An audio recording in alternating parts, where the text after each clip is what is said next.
네, 사랑하는 싱가포르 순복음교회 성도 여러분, 주님의 이름으로 사랑하고 축복합니다. 지난 주일날 설교 때 말씀드린 바와 같이 번외 설교로 두 번째 이야기를 들려드리도록 하겠습니다. 지난 주일 설교의 제목이 꼭 그렇게까지 해야 했을까 였습니다. 기억나시죠?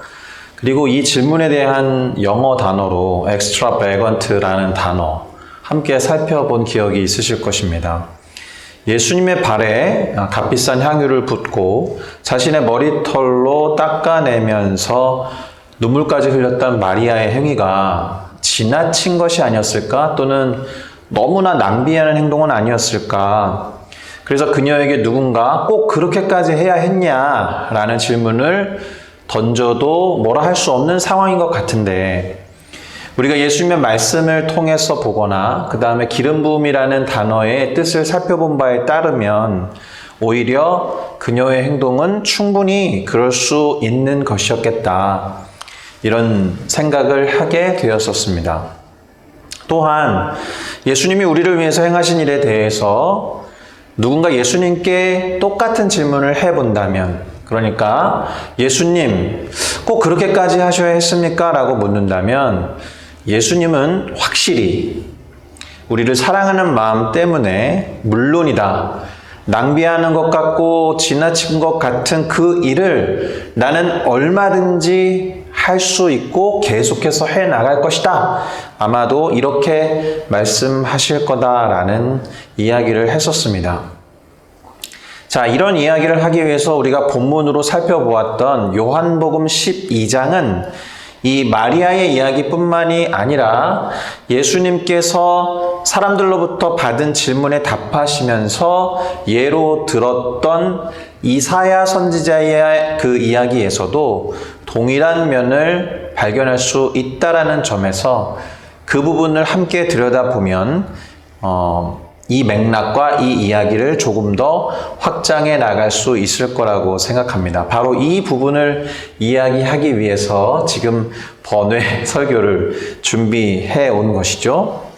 자, 지난 주일 설교에서는 요한복음 12장 3절을 중심으로 마리아의 행위를 살펴보았는데, 오늘 이 설교에서는 요한복음 12장 32절부터 33절을 먼저 읽어봄으로써 시작을 해보도록 하겠습니다.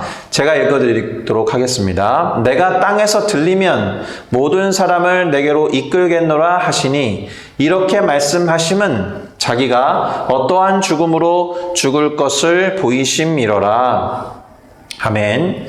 자, 이 구절은 예수님의 죽음이 땅에서 들어 올려지는 죽음이라는 것을 말하고 있습니다.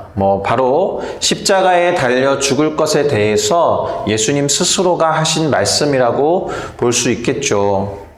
그러니까 이 죽음에 대해서 누군가가 꼭 그렇게까지 해야 합니까? 라고 물을 수 있는 죽음일 수밖에 없다라는 것입니다. 실제로 예수님의 이 말씀을 들었던 회중들은 이렇게 말합니다.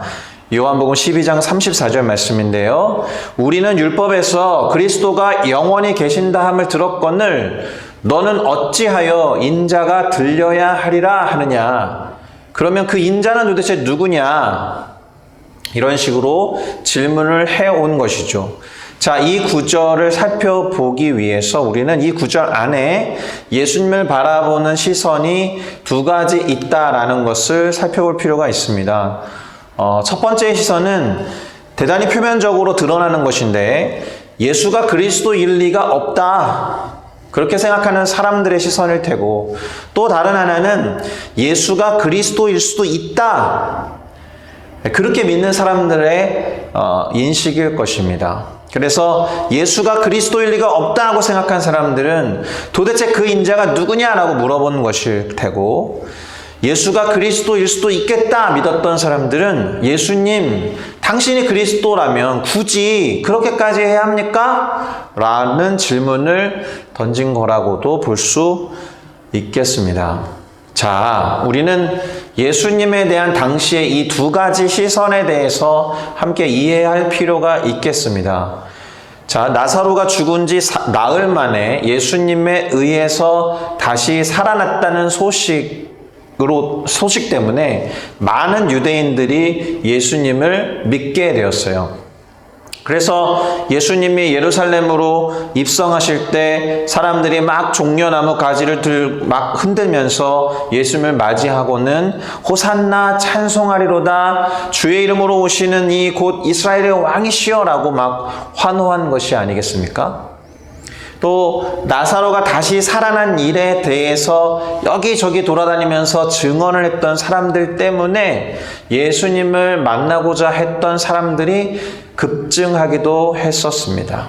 그러니 혹자들은 예수님에 의해서 이스라엘, 다윗 왕의 전성기 때와 마찬가지로 유다 왕국이 재건될 것을 기대했을 수 있겠고, 또 다른 무리들은 자신의 기득권을 지키기 위해서 예수가 그리스도가 되어서는 안 된다라는 생각을 가지고 어떻게든 그를 제거하려고 했을 거다라는 것입니다. 이 두 가지 시선 안에서 이 말씀이 어떤 의도와 의미를 갖는지 해석될 수 있다라는 것이죠. 바로 이런 때에 예수님은 이제 때가 되었다라고 말씀을 하시고 당신의 죽음에 대해서 이야기를 하신 것입니다. 당신이 죽음을 통해서 영광을 얻게 될 거라고 하셨어요. 23절과 24절을 읽어보도록 하겠습니다. 예수께서 대답하여 이르시되 인자가 영광을 얻을 때가 왔도다. 내가 진실로 진실로 너희에게 이르노니 한 알에 밀이 땅에 떨어져 죽지 아니하면 한 알 그대로 있고 죽으면 많은 열매를 맺느니라. 네, 예수님은 땅에 떨어져 죽는 한 알의 밀이 되고자 하신 거예요. 바로 그러한 죽음을 통해서 열매를 맺는 일, 다르게 말하면 영광을 얻게 될 거다라고 생각하신 것입니다. 근데 생각해보면 누구라도 이런 식의 생각을 하기란 쉽지가 않습니다. 이 세상에 누군가가 영광을 얻는 것이 곧 죽음을 의미한다라고 생각을 하겠습니까? 그러니까 예수님은 당신의 죽음 너머에 있는 보다 궁극적인 어떤 것에 시선을 두셨다라고 할 수 있습니다. 그래서 히브리서를 기록한 저자가 다음과 같이 말한 것이겠죠. 히브리서 12장 2절 말씀입니다. 믿음의 주요 또 온전하게 하시는 이인 예수를 바라보자. 그는 그 앞에 있는 기쁨을 위하여 십자가를 참으사 부끄러움을 개의치 아니하시더니 하나님 보좌 우편에 앉으셨느니라. 할렐루야. 자, 예수님이 무엇을 참으셨습니까? 이 기록에 의하면 부끄러움을 참으셨다라는 거예요. 수치와 모욕을 참으셨다라는 것입니다. 침뱉음까지도 참으셨고 무엇보다도 십자가의 죽음까지도 참고 견디셨다라는 거예요. 왜요? 이 모든 것을 참으신 이유가 뭐라고 되어 있습니까? 그 앞에 있는 기쁨, 이것을 견딤으로 인해서 얻게 되는 어떤 기쁨에 대해서 말씀하신 것입니다. 그러니까 예수님께는 당장의 십자가의 죽음이나 그 모든 수치와 부끄러움과 침뱉음을 모면하는 것보다도 더 중요했던 어떤 것이 있었다라는 것이죠. 그러니까 조금이라도 더 중요한 어떤 일 때문에 또는 보다 궁극적인 어떤 것을 위해서 다른 것들을 기꺼이 참으셨다라는 말이 되겠습니다. 할렐루야. 자, 그런 면에서 우리 예수님은 진정한 신앙인이라고 할 수가 있습니다. 왜일까요? 신앙이 무엇이라고 몇 주 전에 말씀드린 일이 있는데요. 폴 틸리라는 신학자의 정의를 말씀드린 적이 있습니다. 궁극적인 대상을 향하여 완전히 몰입이 된 상태. 그러니까 예수님은 십자가 죽음과 온갖 부끄러움과 수치 너머에 있는 어떤 것보다 궁극적인 것을 바라보시면서 십자가를 기꺼이 참으셨다고 되어 있으니 예수님은 진정으로 신앙인이시고 또한 모든 신앙인들의 모범이 되신다라고 할 수 있는 거예요. 그러니까 이 히브리서의 기자가 믿음의 주요 또 온전하게 하신 이 곧 예수를 바라보자, 따라가자, 모범으로 삼자 이렇게 말할 수 있었던 거죠. 본받자라는 말입니다. 그분을 또한 신앙하자라고 말한 것과 다를 바가 없는 것이죠. 자, 예수님이 영광을 얻는 방법은 죽음이었다라는 거예요. 한 알의 밀이 땅에 떨어져 죽어야 한다고 말씀하시고는 당신이 스스로 그 떨어져 죽는, 썩어져 가는 한 알의 밀알이 되겠다라고 말씀하신 것입니다. 그럼에도 불구하고 예수님은 완전한 하나님이셨지만 동시에 완전한 인간이었기 때문에 그 죽음이 두렵기도 하고 괴롭기도 하셨을 것 같습니다. 그래서 오늘 본문에 그런 말씀이 기록되어 있기도 합니다. 지금 내 마음이 너무 괴로우니 무슨 말을 할까? 아버지여 나를 구원하여 이 때를 면하게 하여 주옵소서라고요. 그러나 그렇게 말씀하신 것으로 그치지 않으시고 예수님은 바로 뭐라고 하셨냐? 그러나 내가 이를 위하여 지금 이때에 왔습니다 라고 말씀하셔요. 요한복음 12장 27절에서 한번 확인해 보도록 하겠습니다. 지금 내 마음이 괴로우니 무슨 말을 하리요? 아버지여 나를 구원하여 이때를 면하게 하여 주옵소서. 그러나 내가 이를 위하여 이때에 왔나이다. 저는 이 구절을 보면서 이런 생각을 했어요. 우리가 말을 하는 방법에는 두 가지가 있는데 부정적인 것과 긍정적인 것을 함께 이야기해야 한다면 부정적인 것을 먼저 말하고 긍정적으로 마무리를 할 것이냐, 아니면 긍정적인 것을 먼저 말하고 부정적인 말로 마무리를 할 것이냐. 예를 들어서 이렇게 말할 수 있죠. 오늘 찌개가 조금 짰지만 아주 맛있었어 라고 말하는 방법이 하나 있다면 그 반대도 있겠죠. 오늘 찌개가 맛이 있긴 했는데 좀 짰어. 자, 둘 중에 어떤 말이 듣는 사람으로 하여금 더 기분이 좋게 하는 말일까요? 먼저 한 말이 되겠죠. 전자에 있는 말. 오늘 찌개가 좀 짰지만 그래도 아주 맛있었어. 이렇게 말하는 것이 듣는 사람으로 하여금 좀 더 기분 좋게 하는 말 또는 표현의 방식이라고 생각합니다. 그런데 방금 읽었던 예수님의 말씀도 그와 같았다라는 거예요. 힘들고 괴로워하면서 하나님께 구원해 주시고 이때를 면하게 해달라고 했지만 바로 이어서 그러나 내가 이를 위하여 이때에 왔으니 기꺼이 감당하겠습니다 라고 하신 것이죠. 내가 이때에 이 일을 위해서 왔지만 너무 힘들고 괴로우니까 나를 좀 구원해 주시고 이때를 피하게 해주세요 라는 식으로 말씀하지 않으셨다라는 것입니다. 그러니 우리도 예수님처럼 말하고 예수님처럼 기도하며 예수님처럼 다짐을 해야 할 것입니다. 부정적인 것을 생각하지 않을 수 없죠. 우리가 연약하고 부족한 인간들이기 때문에 그렇습니다. 그러나 결국에는 긍정적으로 결론을 맺어야 한다는 말을 드리고 싶습니다. 하나님도 예수님께서 하신 이 기도에 반응을 하셨습니다. 이미 너를 통해 영광을 받았다 이렇게 말씀하신 거죠. 그리고는 다시 영광스럽게 하겠다 이렇게 말씀하셨습니다. 마찬가지로 우리가 괴로울 때 하는 기도를 하나님은 이미 들으시죠. 믿으십니까?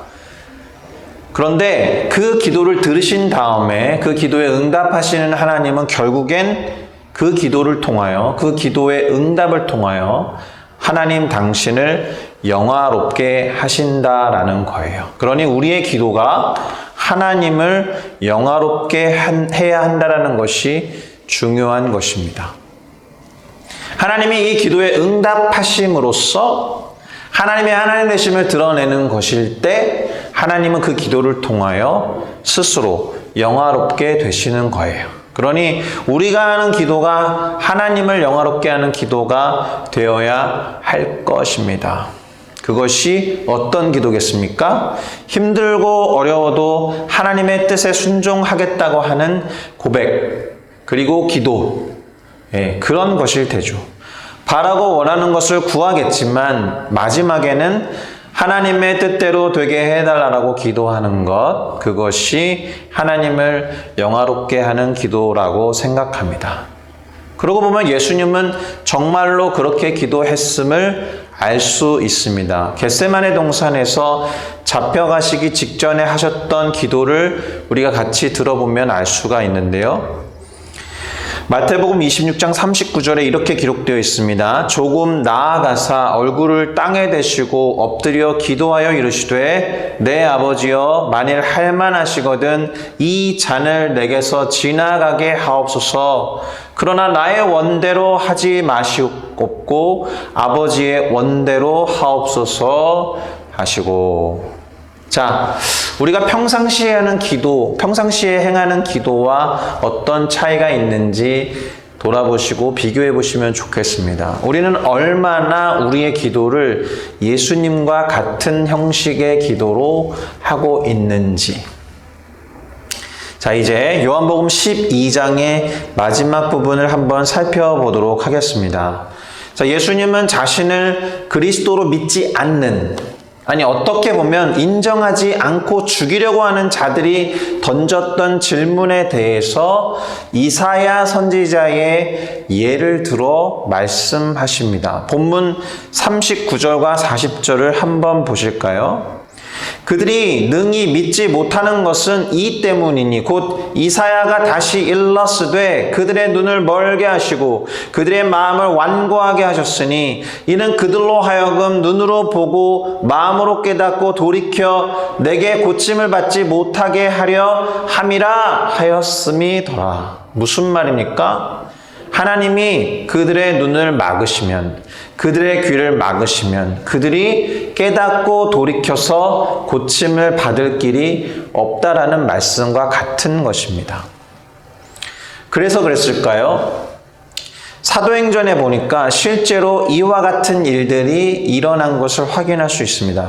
바울 사도가 이사야 선지자의 이 말씀을 똑같이 인용해서 다음과 같이 말하고 있습니다. 사도행전 28장 26절에서 27절입니다. 읽어드릴게요. 일렀을 이 백성에게 가서 말하기를 너희가 듣기는 들어도 도무지 깨닫지 못하며 보기는 보아도 도무지 알지 못하는도다.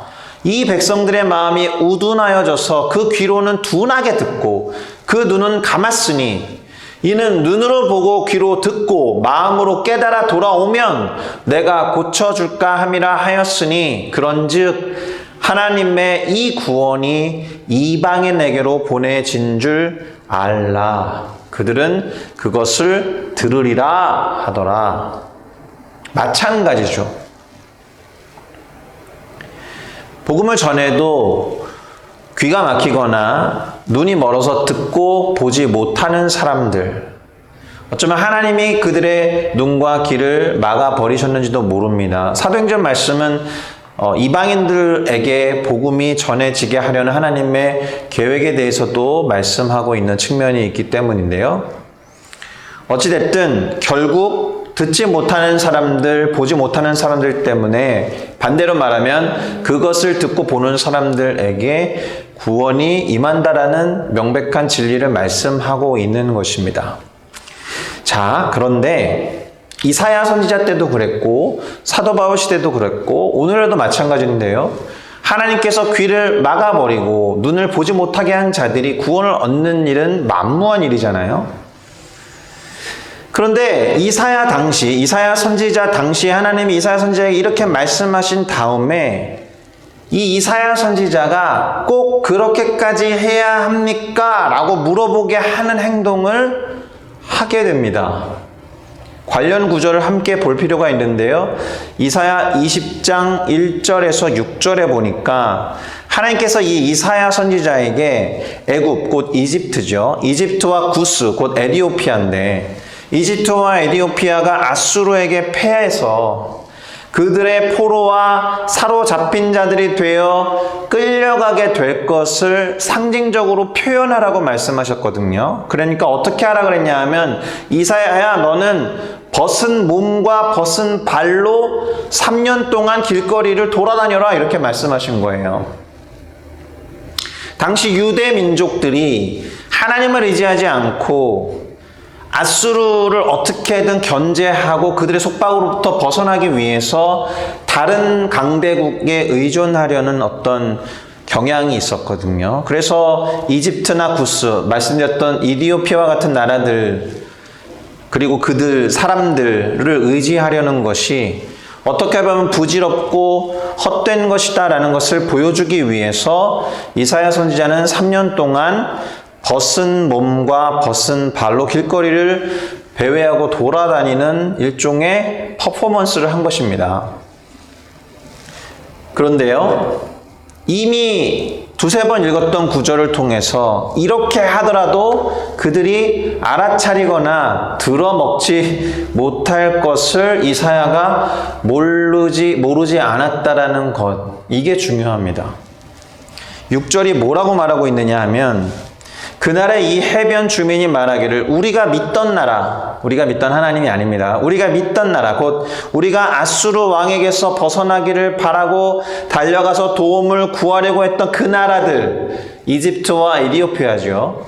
애굽과 구스가 이같이 되었은즉 우리가 어찌 능히 피할 수 있는가 이렇게 말하는 거예요. 무슨 말이에요? 체념하고 한숨을 쉴지언정 만군의 주, 만왕의 왕 되신 하나님께 돌아가서 그분을 의지하겠다는 말이 아닌 거예요.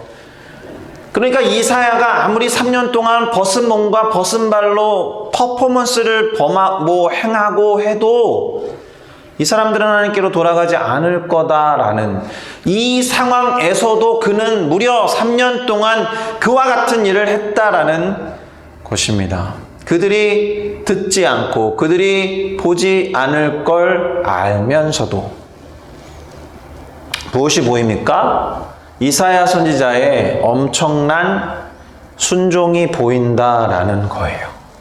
벗은 몸과 벗은 발로 무려 3년 동안을 길에서 다녔던 거예요. 그러니 계속 반복해서 묻고 있는 그 질문, 이사야는 꼭 그렇게까지 했어야 했을까요? 그의 이 행위는 너무 과한 것은 아니었을까? 꼭 그렇게까지 했어야 됐나?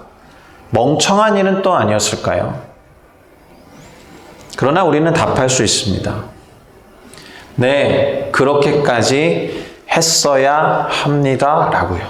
그 안에 하나님의 마음과 뜻이 담겨 있기 때문에 그렇습니다.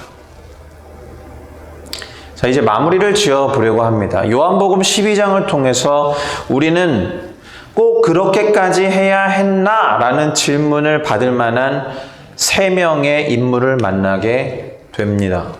바로 마리아, 이사야, 그리고 예수님이죠. 이 세 인물을 통해서 하나님의 우리를 향한 마음을 알아야 하는 것이죠. 왜냐하면 사실 이 세 인물의 이야기는 과하게 행동하고 지나치게 낭비하는 하나님에 관한 이야기이기 때문입니다. 하나님은 꼭 우리를 위해서 그렇게까지 하셔야 했는지, 우리가 뭐라고, 사랑하는 독생자 예수를 그렇게까지 십자가 위에 던져 놓으셔야 했는지, 그렇지 않아도 순종 잘하는 이사야 선지자에게 3년 동안 벗은 몸과 벗은 발로 길거리를 헤매라고 꼭 그렇게 명령하셔야 했는지. 예수님은 어찌하여 나를 버리셨나이까 라고 부르짖을 정도로 그 십자가에서 행하신 일이 고통스러웠음에도 불구하고 도무지 설명되지 않는 이러한 행동들을 기꺼이 참고 견디며 행하셨다라는 것. 무엇보다도 그 모든 일들을 하도록 명하신 하나님은 끝까지 침묵하시면서 그렇게까지 해야 한다라고 말씀하고 계시다라는 거예요. 이유를 어떻게 설명해야 될지, 이 행동이 도대체 어디에서 왔는지 유일하게 설명할 수 있는 대답이 딱 하나 있습니다. 사랑이죠. 사랑 때문에 꼭 그렇게까지 했어야 했던 것입니다. 자, 지난 주일에 향유라는 찬양을 부르면서 기도를 했었습니다. 마리아가 향유를 붓고 눈물로 닦아냈던 그 먼지투성이의 예수님의 발보다도 우리의 죄와 허물이 더 더럽고 추하고 우리 존재를 지워버릴 정도로 악했기 때문에 예수님은 당신의 모든 피와 모든 물을 다 쏟아내실 수밖에 없으셨다라는 것입니다. 그러니 더 중요한 것은 예수님의 그 육체에 남아있었던 모든 흔적들이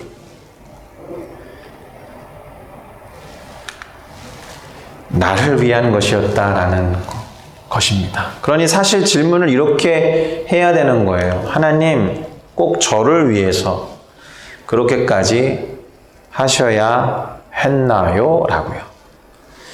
주님이 뭐라고 하시는지를 잘 들어보는 한 주간이 되시면 좋겠습니다. 이미 답을 알고 있겠지만 하나님이 하시는 대답을 깊이 묵상하고 음미하는 한 주간, 또 새로운 한 달이 되셨으면 좋겠습니다. 특별히 이제 4월이 되었죠. 4월은 부활주일이 있는 날입니다. 부활이라는 말이 성립하려면 고난과 죽음이 있어야 하는 거죠. 그것이 없다면 다시 살아날 이유가 없기 때문입니다. 우리가 얻은 구원과 회복도 망가짐이 전제되어 있는 표현입니다. 죄 때문에 누군가는 죽어야 했고 사망으로 끝내지 않게 하기 위해 누군가는 다시 살아나야 했던 거예요. 그 예수님의 고난과 죽으심, 무엇보다도 부활이 모두 나를 위한 것이었다라는 것을 분명히 기억하면서 살아가는 우리 모두가 되기를 예수님의 이름으로 축복합니다. 아멘. 같이 기도하시겠습니다. 사랑하는 주님, 우리를 그렇게 사랑하셔서 누가 봐도 상식적으로 이해가 되지 않는 꼭 그렇게까지 해야 합니까? 라는 질문을 받아도 이상하지 않을 과도한 일들을 행하신 하나님을 감히 찬양하며 예배합니다. 그 모든 것이 나를 위한 것이었다라는 것을 기억하면서 하나님이 나를 사랑하신다라는 그 식상한 표현이 얼마나 은혜롭고 얼마나 나에게 큰 힘과 능력이 되는지를 묵상하며 살아갈 수 있게 하여 주시고 그 사랑을 모르는 사람들에게 그것을 전할 기회를 우리에게 날마다 허락하셔서 충분히 그것을 전하며 하나님을 알리는 우리들의 삶이 될 수 있도록 인도하여 주시옵소서. 우리 또한 누군가를 위해서 꼭 그렇게까지 해야 됐냐라는 질문을 받을지라도 그들을 향한 하나님의 사랑 때문에 또 내가 받은 사랑 때문에 기꺼이 그렇게 행하는 우리들이 될 수 있도록 인도하여 주시옵소서. 함께 하신 하나님께 감사와 찬양을 올려드리며 귀하신 예수 그리스도의 이름으로 기도합니다. 아멘.